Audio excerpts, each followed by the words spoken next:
पूर्व army chief MM Naravane की किताब को लेकर संसद में हर रोज हंगामा हो रहा है।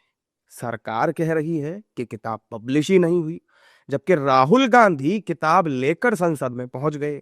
अब ऐसे में सवाल उठा कि जब किताब पब्लिश ही नहीं की गई तो फिर आखिर बाहर कैसे आ गई, लीक कैसे हो गई। इसी की वजह से किताब पब्लिश करने वाली पेंगुइन इंडिया कंपनी की टीम से दिल्ली पुलिस स्पेशल सेल ने पूछताछ की है और शुरुआती जांच में साजिश के संकेत मिले हैं। आरोप है कि किताब को मिनिस्ट्री ऑफ डिफेंस की क्लियरेंस के बिना सुनियोजित तरीके से लीक किया गया। साथ ही इसकी ऑनलाइन बिक्री सबसे पहले कनाडा, ऑस्ट्रेलिया, जर्मनी और अमेरिका में शुरू हुई। अब इसे लेकर राजनीतिक प्रतिक्रियाएं सामने आ रही हैं। भारत के लोगों को किताब और कहानी नहीं चाहिए। भारत के लोगों को विकसित भारत 2047 में चाहिए।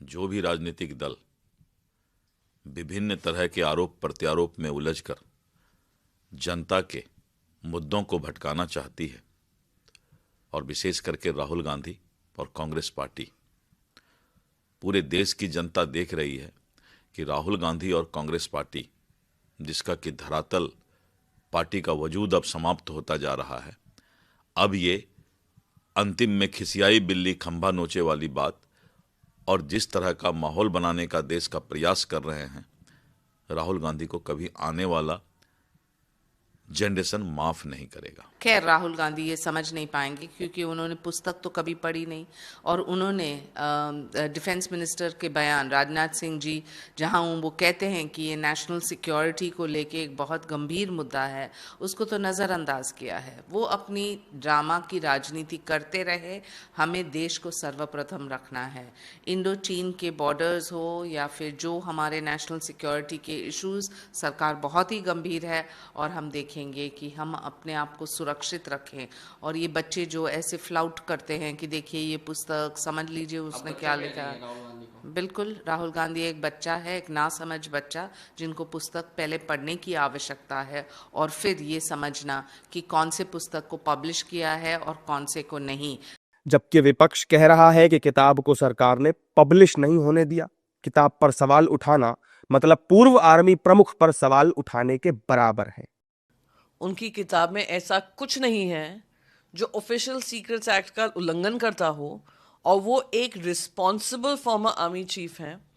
उन्होंने पूरी रिस्पॉन्सिबिलिटी से किताब लिखी होगी, जिन्होंने देश की जिम्मेदारी संभाली हो एज एन आर्मी चीफ। आप कह रहे हैं कि उन्होंने अपने देश को कॉम्प्रोमाइज कर दिया होगा अपनी किताब के माध्यम से, अपने शब्दों के माध्यम से। शर्म तो उन लोगों को आना ही चाहिए जो उनकी किताब आने नहीं दे रहे हैं। हम तथ्यों पे बोलते हैं तो हमारे पर प्रिविलेज मोशन होता है। यहाँ खड़े हुए उनके सांसद हमारे पूर्व प्रधानमंत्रियों के ऊपर आक्षेप, गंदे गंदे आरोप लगाते हैं।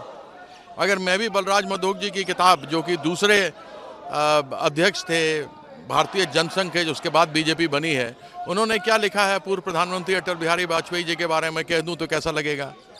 लेकिन इतनी ओछी राजनीति नहीं करनी चाहिए। जानकारी के मुताबिक दिल्ली पुलिस की स्पेशल सेल ने पेंगुइन इंडिया कंपनी से सवाल पूछे हैं और स्पेशल सेल कंपनी के जवाबों से यह तय करेगी कि किताब के लीक के पीछे साजिश है या फिर कोई लापरवाही। बहरहाल, नरवणे की किताब लीक का मामला बेहद गंभीर होता नजर आ रहा है।